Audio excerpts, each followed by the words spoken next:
नमस्कार, next 9 news देख रही हैं आप और मैं हूं आपके साथ प्रज्ञा सिंह।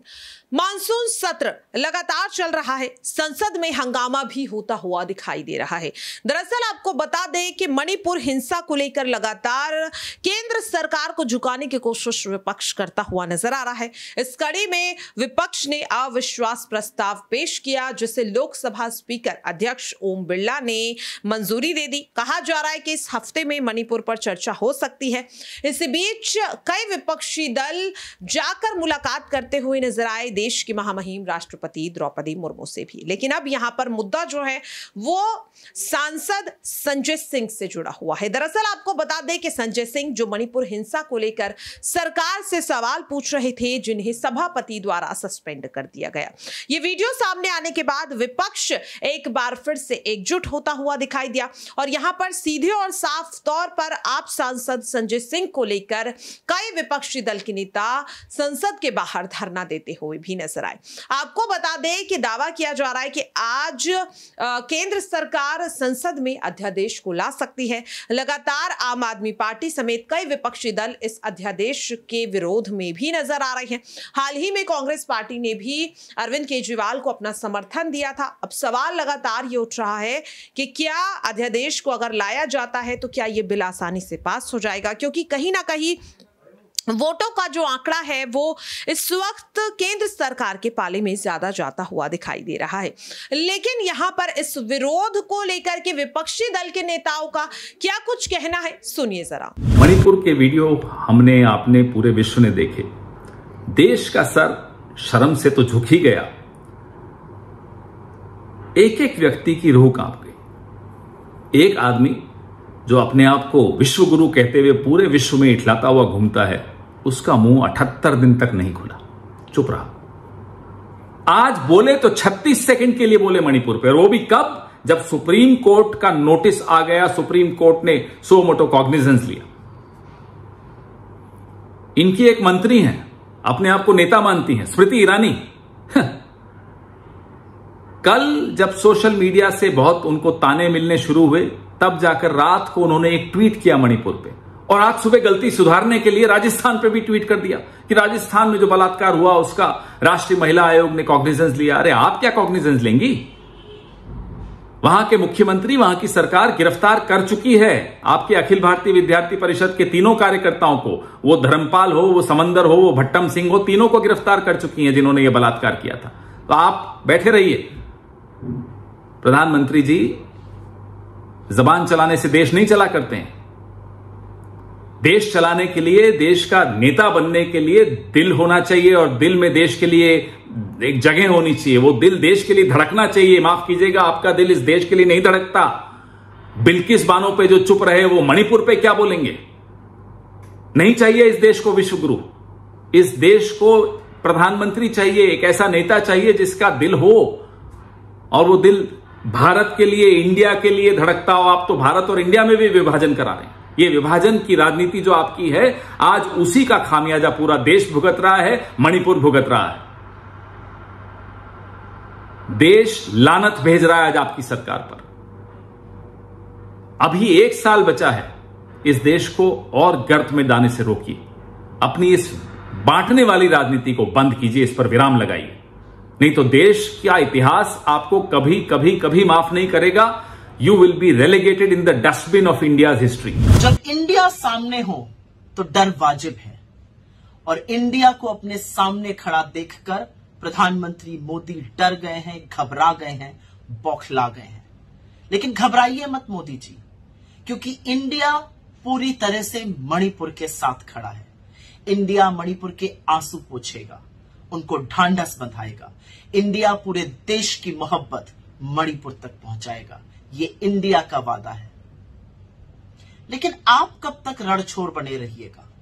आप कब बात करिएगा मणिपुर की? आप कब शांति की अपील करिएगा?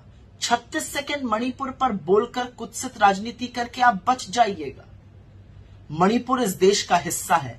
आप प्रधानमंत्री हैं, कोई पार्ट टाइम टेलीप्रॉम्प्टर पढ़ने वाले नायक थोड़े ही हैं।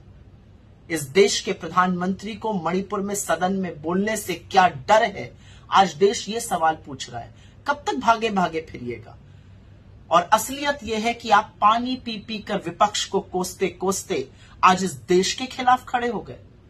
आपने इस देश को, आपने इंडिया को ईस्ट इंडिया कंपनी और इंडियन मुजाहिदीन के समकक्ष खड़ा कर दिया और इसके लिए आपको देश माफ नहीं करेगा। लेकिन एक सवाल है, क्या skill India, startup India, digital India, खेलो इंडिया, आपका new India, BJP for India, ये इंडियन मुजाहिदीन की एजेंट है क्या? ये सवाल आपसे रहेगा। लेकिन एक बात याद रखिएगा, और मैं समझती हूं आपका डर, क्योंकि इंडिया के आगे तो कभी कोई जीतता ही नहीं है और ये तो इतिहास साक्षी है। याद रखिएगा मोदी जी, जुड़ेगा भारत, जीतेगा इंडिया। उस पे मैं पहले ही बोल चुका हूं कि प्रधानमंत्री की बयान जारी करने की मांग हो रही है। देना चाहिए। प्रधानमंत्री क्यों छुप के बैठे हुए हैं? प्रधानमंत्री को सामने आना चाहिए। अगर मणिपुर जल रहा है तो जनता कहाँ जाए? जनता तो अपने प्रधानमंत्री जी के पास ही जाएगी। तो प्रधानमंत्री जी को सामने आके समस्या को समाधान करना चाहिए और संभालना चाहिए। नहीं, वो कह रहे हैं हम आप हुए आए हैं तो क्या आप... तो उनको खुद जाना चाहिए, प्रधानमंत्री के साथ जाना चाहिए। हमारे तो कम से कम हमारी तरफ से सारे 21 संसद गए थे वहाँ। हाँ। उनकी तरफ से, पार्टी की तरफ से, प्रधानमंत्री की अगुवाई में सारे विपक्ष जितने 70 की इतने सारे घटक दलों के साथ लेकर सबको जाना चाहिए वहाँ पर, हालात का जायजा लेना चाहिए। उसके बाद हमसे टक्कर देने के लिए आए। बहुत कुछ मिला है, सब बता रहे हैं हम लोग जी। तो आप बता दिए हैं, हम लोग बैठक भी आप लोग करने वाले हैं। बिल्कुल करेंगे, इसलिए ना अविश्वास प्रस्ताव लाए हैं हम लोग जी। Sir, will you be ready for discussion? हाँ, अनुराग ठाकुर का भगवान है हम। देखिए, आज लगभग 65 राज्यसभा के सांसदों ने मणिपुर पे चर्चा का नोटिस दिया और ये का एक लंबी और एक विस्तार से मणिपुर पे चर्चा सदन के भीतर हो।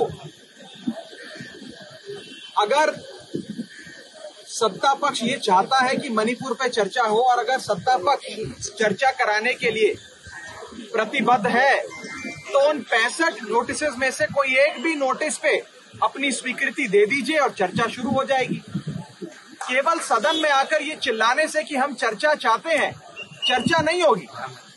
65 नोटिस शायद आज तक भारत के संसदीय इतिहास में, राज्यसभा के इतिहास में 1952 से लेकर आज तक पहली बार इतनी बड़ी संख्या में सांसदों ने 267 का नोटिस दर्ज कर कहा कि हमारे देश का एक अभिन्न अंग, हमारा एक बहुत ही महत्वपूर्ण बॉर्डर स्टेट मणिपुर जल रहा है, मणिपुर के विषय में चर्चा हो।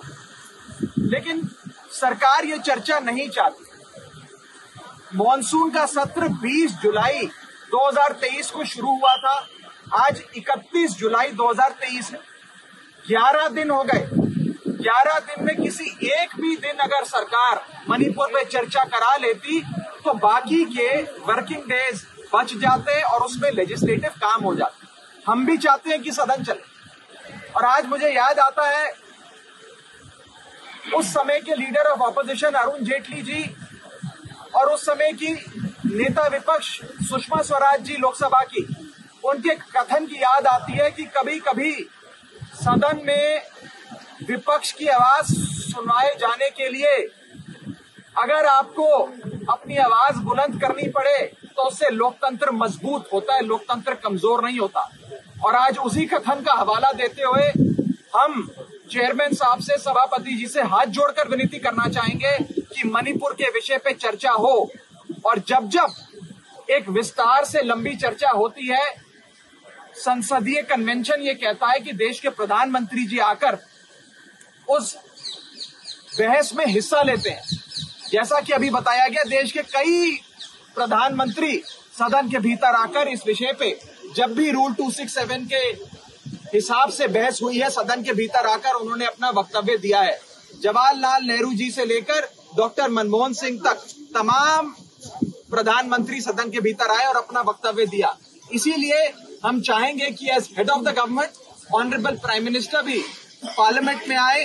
दोनों में से जो सदन उन्हें पसंद है, लोकसभा पसंद है तो लोकसभा, राज्यसभा पसंद तो राज्यसभा, दोनों में से किसी भी सदन में आकर मणिपुर पे अपनी बात रखिए और सरकार क्या कदम उठाने जा रही है इस विषय से पूरे देश को अवगत कराएं। देखा आपने और सुना भी कि किस तरह से विपक्ष लगातार कह रहा है कि इस अध्यादेश को नहीं पारित होने देंगे। विपक्ष ने यह भी कहा कि अविश्वास प्रस्ताव के पेश होने के बाद केंद्र सरकार अगर कोई भी बिल लाती है तो वो असंवैधानिक है, उसे संसद में पेश करना भी असंवैधानिक है। हालांकि आपको क्या लगता है कि अध्यादेश वाकई में हमारे देश के लिए बेहतर साबित होगा? ये पारित होने के बाद क्या वाकई में देश और ज्यादा तेजी से विकसित करता हुआ नजर आएगा, या फिर ये केंद्र सरकार द्वारा विपक्ष को तोड़ने की एक बड़ी राजनीति है? अपनी राय कमेंट बॉक्स में जरूर शेयर करें और बाकी ऐसी खबरों के लिए आप सभी देखते रहिए नेक्स्ट 9 न्यूज।